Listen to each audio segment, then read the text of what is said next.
Kuwa 28 Gashyantare 2026 ubwo Leta Zunze Ubumwe za Amerika na Israel bagabaga ibitero bikomeye by'indege na misile kuri Iran guhera icyo gihe nibwo intambara ikomeye yahise itangira mu karere k'uburasirazuba bwo hagati.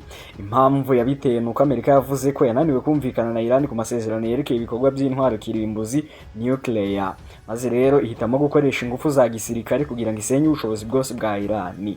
Ikindi rero mu bikorwa by'ingenzi mu bitero bya mbere, umuyobozi w'ikirenga wa Iran Ayatollah Ali Khamenei uyu yahise yicwa, maze bituma Iran nayo yihimura irasa misile ku birindiro byose bya Amerika mu bihugu birimo nka Bahrain, Kuwait na Qatar. Ngo rero intambara yeruye yatangiye vuba aha, ariko amakimbirane y'ibi bihugu amaze hafi imyaka 70 ariho. Mu mwaka w'1953 urwango rw'ubutasi rwa Amerika CIA n'abongereza bateguye ihirika ry'ubutegetsi bwa minisitiri w'intebe wa Iran Mohammad Mossadegh, wari watangiye kwitwara mu buryo butandukanye n'inyungu z'uburengerazuba. Turi mu mwaka w'1979, ni mu mpinduramatwara ya Kiyisilamu.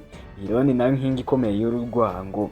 Abigaragambya muri Iran bahiritse ubutegetsi washyigikirwaga na Amerika. Uwo mwaka abanyeshuri b'abanya-Iran bigaruriye ambasade ya Amerika i Tehran, bafata abanyamerika 52 bugwate mu gihe cy'iminsi 444.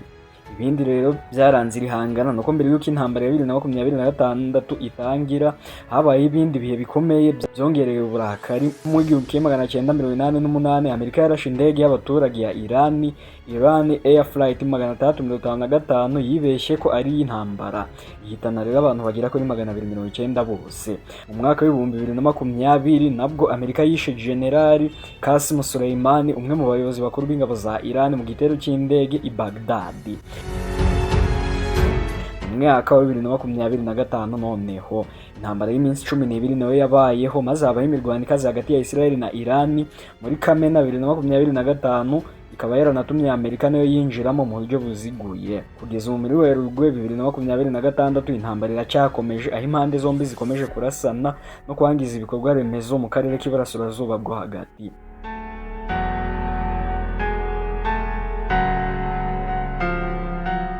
Ubushinwa n'Uburusiya nabwo bukaba bukomeje gufasha Iran mu buryo bwa politike, ubukungu, ubutasi ndetse yewe no mu gisirikare, ariko birinda kwinjira mu ntambara ku buryo bweruye. Ibi bihugu rero ko ari bitatu bifatwa nk'itsinda rya shrink, bifitanye umubano ushingiye ku kurwanya ubutegetsi bw'uburengerazuba West, ubwo ni Leta Zunze Ubumwe za Amerika nyine.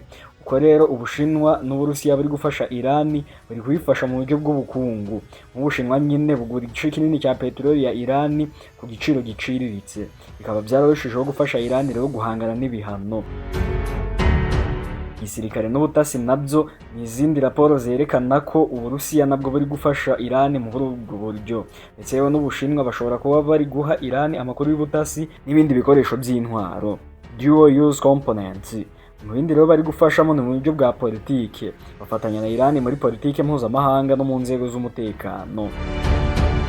Uburusiya bushimangira ubufatanye bwa gisirikare na Iran, ariko ntiburatanga indege z'intambara za Sukhoi 35 nk'uko byari byarasezeranyijwe.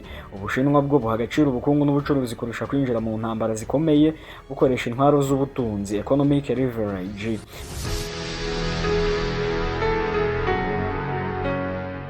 Ubwo rero hari ubufatanye, hari na raporo zerekana ko ibihugu bishobora no kugaragaza kutumvikana mu nzego z'umutekano nka UN, aho byagaragaye ko bishobora gutandukana kuri Iran. Intambara rero yeruye yatangiye muri 2026 ishingiye ku kurwanya umushinga wa Iran wa nuclear, guhagarika ibitero bya Iran ku bihugu by'ikigobe ndetse no kwihimura ku rupfu rw'abayobozi ba Iran. Israel rero itibona Iran nk'iterabwoba rikomeye ku kubaho kwayo. Israel ikaba ifata ubushakashatsi bwa Iran bwa nuclear nk'ikibazo gikomeye ku mutekano wayo, ikaba yifuza kubusenya rero. Nyuma y'urupfu rwa Ayatollah Ali Khamenei, Iran nayo yarahiye kwihorera bimbarutse y'ibitero bikaze gushyigikira imitwe yitwaje intwaro, aho Amerika na Israel bashinja Iran gushyigikira imitwe ibirindiro byabo mu karere, ndetse yewe Iran ikaba ikomeje no kurasa misile na drone mu bihugu by'ikigobe. Amerika rero ikabivuga ko hari amasezerano atari meza, bityo imbaraga za gisirikare zikaba arizo ziri gukoreshwa. Indi nkuru rero yatumije ibi byose bijya hanze ni ifungwa ry'umuhora wa Hormuz. Iyi ntambara rero ifite ingaruka zikomeye ku bucuruzi bw'ibitoro kuko Iran ishobora gufunga uyu muhora, ndetse yewe byaranabaye kuko nyine yamaze kuwufunga bikagira ingaruka zikomeye ku bukungu bw'isi. Iyi ntambara yatumye hafatwa ibirindiro bya gisirikare bya Iran, haraswa ibigo by'ubutegetsi kandi biteza ubwoba bw'izamuka ry'ikiguzi cy'ibiribwa ku isi yose.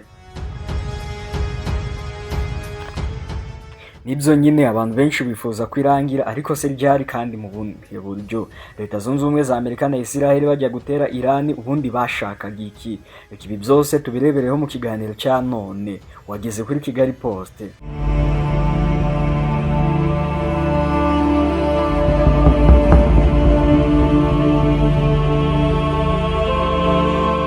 Leta Zunze Ubumwe za Amerika intego zazo z'intambara ziratangaje rwose. Intego z'intambara za Perezida Donald Trump ntizisobanutse neza, zisa n'izihindagurika uko bwije n'uko bukeye. Hari igihe avuga ko intambara zose ajyamo ziba zigamije gukuraho ubushobozi bwa nucleaire no kwigarurira ibindi bihugu byinshi harimo na Iran. Kwishyira mu maboko ya Amerika kwa Iran no kwemera ibya Amerika na Israel byasabaga Iran byose. Ubundi akavuga ko ashaka gusenyura burundu ubutegetsi bwa Repubulika ya Kiyisilamu muri Iran. Kugeza ubu Iran ntabwo irishyira mu maboko ya Amerika cyangwa se ngo isenyuke, ariko igisirikare cyayo cyacitse intege cyane nyuma y'iminsi 19 yo guterwa ibisasu. Ibiganiro rero bitaziguye hagati ya Leta Zunze Ubumwe za Amerika na Iran byaberaga i Geneve muri Gashyantare biyobowe na Oman, byari birimo kuzana icyizere cy'uko ikibazo cyane kirere gishobora gukemuka. Abanya-Oman bo bavuga ko Iran yari yiteguye kugirana amasezerano akomeye atanga icyizere ko Tehran itazakora intwaro za nucleaire. Ibi kandi bisa nkaho bigoye nyuma y'uko Iran itoye umutegetsi wayo mushya w'ikirenga, umugabo ushobora kurakaza Washington, Mujtaba Khamenei, umuhungu wa Ayatollah Ali Khamenei wishwe ku munsi wa mbere w'intambara. Kubera izamuka ry'ibiciro by'ibitoro ku isi, ifungwa ry'umuhora wa Hormuz hamwe n'impungenge zikomeye zikomeje kwiyongera mu gihugu no mu gihe Amerika irimo yinjira mu yindi ntambara ihenze mu burasirazuba bwo hagati. Hazabaho igitutu gikomeye kuri Trump kugira ngo ahagarike iyi ntambara, ariko se kandi bizamugora gutsinda niba ubutegetsi bwa Tehran bukomeje kuba ubutegetsi butajegajega. Icyo Iran itashakaga rero kuganiraho ni ukugabanya cyangwa se guhagarika burundu gukora ibisasu byayo ndetse yo na misile bigera kure, cyangwa se inkunga yayo ku mitwe ishyigikira muri ako karere nk'abahuti bo muri Yemen ndetse yewe na Hezbollah yo muri Libani. Icyo Washington rero hamwe n'abandi benshi mu bafatanyije bifuza ni uko iyi ntambara irangirana n'irikwa ry'ubutegetsi y'umuyobozi w'ikirenga, hagashyirwaho guverinoma nshya itorwa mu buryo bwa demokarasi. Bashaka kandi ko n'ubutegetsi bwa Iran butajegajega bukomeza kuba ariko budateje ikibazo ku baturage bayo cyangwa se abaturanyi bayo, ariko kugeza ubu nta kimenyetso na kimwe kigaragaza ko ibyo bizabaho. Niba rero ibyo bidashoboka, umusaruro mwiza uzakurikiraho kuri Leta Zunze Ubumwe za Amerika muri iyi ntambara nuko Repubulika ya Kiyisilamu yangiritse cyane ihindura imyitwarire yayo, ikareka guhohotera abaturage bayo kandi nyine ikareka burundu gushyigikira imitwe y'iterabwoba yo muri ako karere. Iran niyo ikaba yifuza ko iyi ntambara irangira vuba bishoboka, ariko nyine ntabwo yarangizwa n'amasezerano ya Washington. Irabizi ko ishobora kurwanya Trump cyane muri iyi ntambara bitewe n'imiterere yayo. Iran kandi ifite inkombe ndende kurusha izindi zose zo mu kigobe kiri hagati, kandi ikaba inafite ubushobozi bwo guhagarika ingendo zose mu gihe kitazwi. Mu nzira rero ya Hormuz hakaba haca amato menshi, mu bihe bisanzwe akaba atwara hafi 20% y'ibitoro byose bikoreshwa ku isi yose.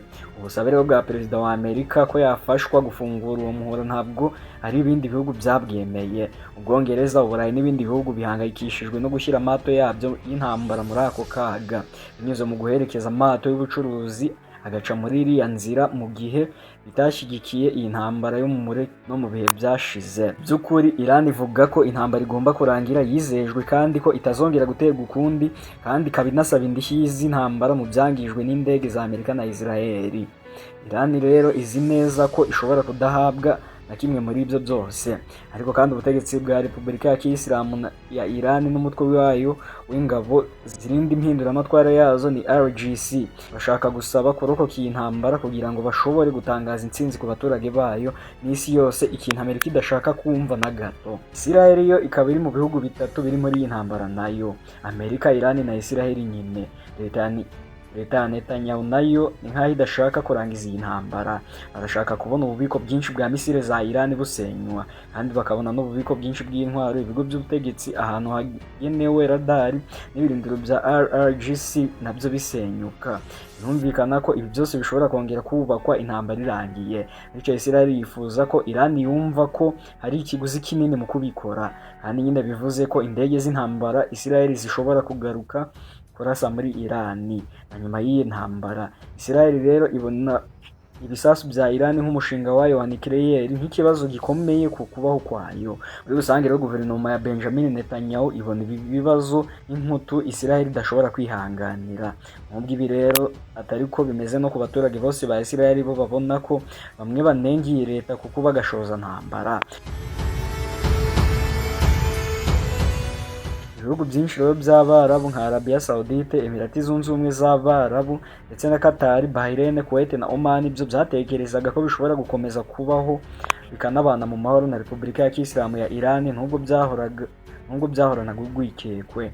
Ubu rero birakajwe nuko nubwo banze gushyigikira iyi ntambara kuri Iran bikomeje kuraswaho hafi ya buri munsi bivuye ku ndege zitagira abapilote na za misile za Iran. Iran rero ikaba ivuga ko irimo kwihorera ku bikorwa n'ibirindiro by'ingabo za Amerika biri muri ibyo bihugu. Umwe mu bategetsi bo mu kigo yagize ati umurongo utukura wararenzwe n'ubundi ntacyo guhomba tugifite, nta cyizere kikiriho hagati yacu na Tehran, kandi ntabwo dushobora kugirana nabo umubano mwiza nyuma y'ibi. Iyi ntambara rero iracyakomeye, kandi kwibeshya ko Iran itari gufashwa n'Uburusiya cyangwa se Ubushinwa waba wibeshye cyane rwose, kuko Iran ntiyakwihanganiriza imisile zose za Leta Zunze Ubumwe za Amerika n'igihe cy'icyumweru.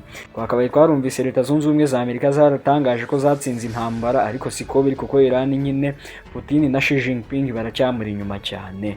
Nuko nsoje ikiganiro cyacu cya none.